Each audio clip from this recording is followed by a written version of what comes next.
Hey everyone, thanks for listening. I want to talk about fear for a second because it keeps us from doing so much in our lives. Fear is probably, this isn't based on research, but my observations, probably the number one thing that holds us back.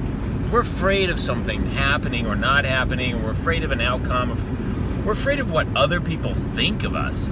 We're afraid of putting ourselves out there that we'll fail. Fear of failure, fear of success, believe it or not. What am I going to do if I succeed?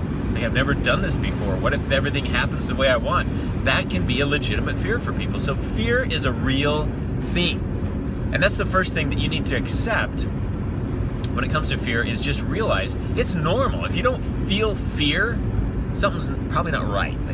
You're probably wired in a different way than most of the rest of us. So consider yourself lucky if you don't feel fear, I guess. I don't know. But, the vast, overwhelming majority of us feel fear and intimidation and imposter syndrome and all these feelings, inadequacy, self-doubt, limiting beliefs, right? Those all stem, I think, from fear. So fear is a big deal. It's something we have to acknowledge and we have to face. If you want to break through your obstacles, if you want to break through to the other side of the barrier that keeps you from your success, from your ultimate life, you have to break through your fear. You just have to. There's no other way around it. So, this is what you do, though. Here's what I found is the thing. Because fear, we all know this, I guess it's an acronym, false evidence appearing real. I don't know if you've heard that or not, but it's true. False evidence appearing real. So fear is a facade. And we can say that, but we're like, yeah, but it's still very real. Fear is not a physical thing that physically limits us from moving forward. It's a mental thing. And a lot of times, it's just self-imposed. We have fear that our own brain creates for us, and then it stops us, right? So here's what I want you to do. If you've got something that you're really fearing, that's really troubling you, that you're concerned about, maybe it's fear of public speaking. You know you need to do public speaking, but it scares the living bejeebies out of you, and you can't get on stage in front of people, or whatever it is.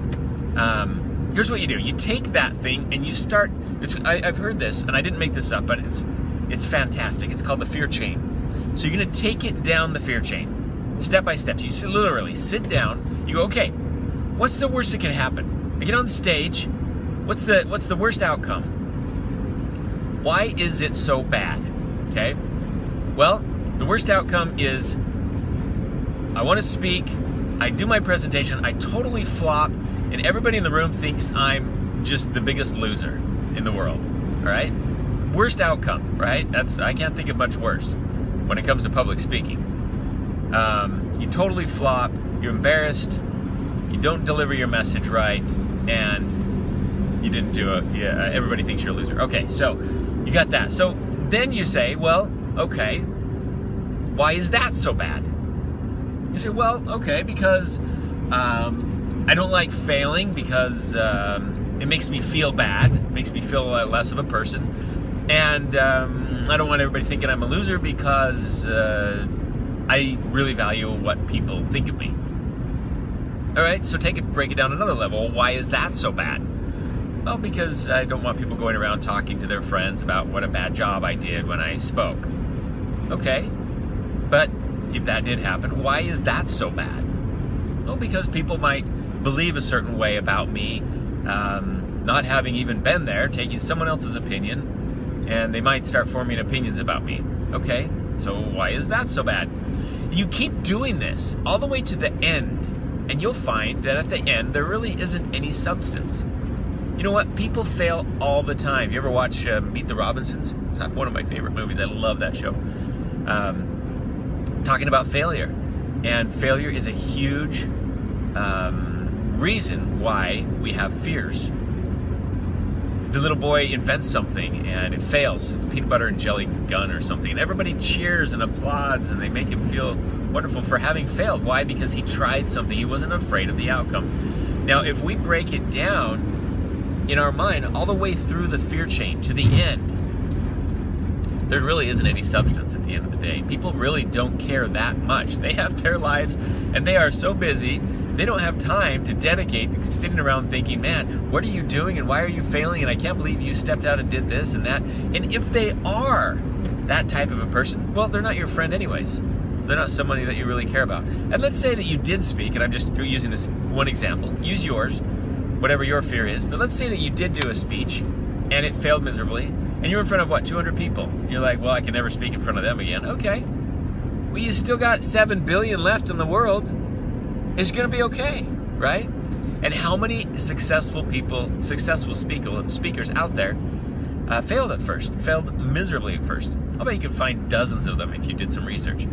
People at their very first speech in public, terrible. And to this day, people aren't like following them around going, yeah, but you remember that one time 14 years ago and you gave that first speech, how awful, oh, this guy's a loser. Man, he can never, that doesn't happen. Why? Because they kept going and they got good at it. Well, when you look at your fear as, that's the only thing that's holding me back, really, is if I'm worried about this and I'm worried about that, and take it down the fear chain all the way to the end, you go, well, that's stupid. What am I doing? I'm going to hold myself back. I'm going to keep myself from being able to learn this skill of public speaking just because of this, whatever this is at the end of the fear chain. It's nothing. It's false evidence appearing real. You remember, your brain gives you that fear. It's wired to do that because it keeps you safe, right? It's a good thing in the right circumstances, but it's a bad thing in other circumstances. You have to recognize the difference, and the times where the things that are holding you back are not physically dangerous, then you can know, well, that's my way my brain's wired. I'm going to retrain my brain into believing something else. And the way you do that is, all right, let's do this, brain. You and me, buddy. Let's sit down. We're going to go through this. Fear chain. Boom. All right, what's so bad about that? You're telling me that's bad? You're telling me I shouldn't make a fool of myself in front of 200 people? All right, bring it on. So we sit down and we talk and we go through that, you and your brain, and you take it all the way in, and finally at the end, your brain just goes, I got nothing left. Sorry. I guess it's not a big deal after all. See, that's the fear chain.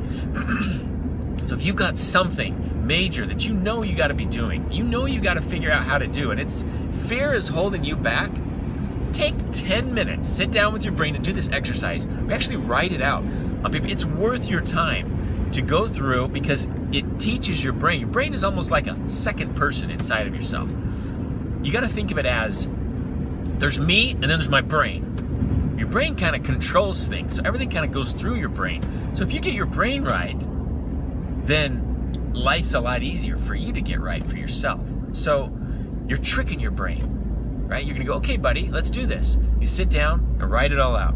Not because you have to, but because you want to show your brain. It's like if you're sitting down with somebody else and you're going to let me diagram this out for you. Well, you're doing that with this person, okay?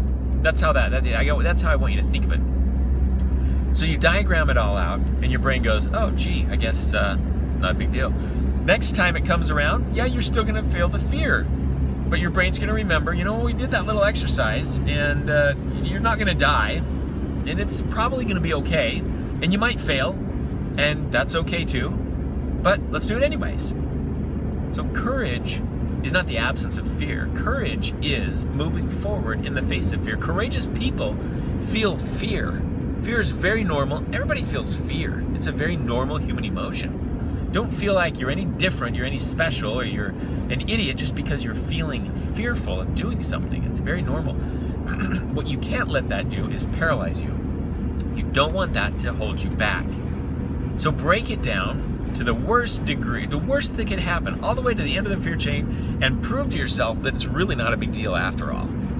And then pick yourself up and do it anyways. That's courage. That's breaking down fear. And after a while, you do that enough, the fear starts dissipating. You do 3, 4, 5 public speeches, and you're like, you know what? It wasn't that big of a deal after all. That's how it goes. So try it, and I hope this helps. If you have something you're facing, some fear or something, this is it. Try this. Comment below, let me know what you think. Share, like, whatever you got to do. I appreciate you watching and sharing the video to anyone else you think might benefit. Follow along, and I look forward to talking to you next time. Have an awesome day. Remember, no fear. Well, fear, but fear's nothing. So you're going to fear, just don't worry about it. It's going to be okay.